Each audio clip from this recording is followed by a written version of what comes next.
Here are some hidden details you might not have noticed on Iron Maiden's Number of the Beast. This is easily Iron Maiden's most iconic and most recognizable album that they have. Just everything about it screams heavy metal. For the first detail, we're going to go up to Eddie's face, and there are actually little bats and/or demons flying out of his mouth. And there are also some in the background in the clouds here. This one's really hard to spot because if you look at it from a distance, it just looks like part of the shading on his face. There's also one on his shirt, and this one's easier to spot.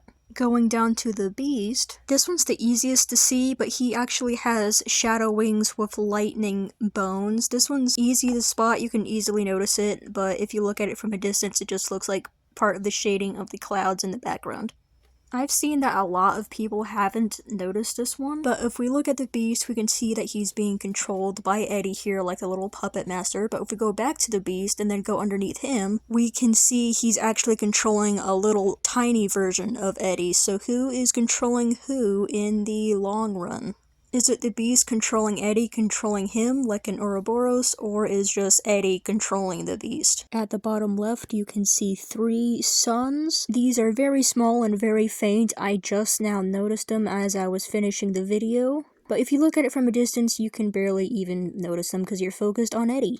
And if we look in the background in the flames, we can actually see the bat-like spider monster from the 1960 monster flick The Angry Red Planet, which they used a clip of this monster in the Number of the Beast music video. This next one isn't actually on the vinyl version of the artwork. In the full version of the artwork on the CD, the bottom and the sides are wider, so this is the full artwork. But if you look in the shadows at the bottom right, you can actually see a xenomorph from the 1979 film Alien. You can also see the beast hooves at the bottom and then the actual pit opening up.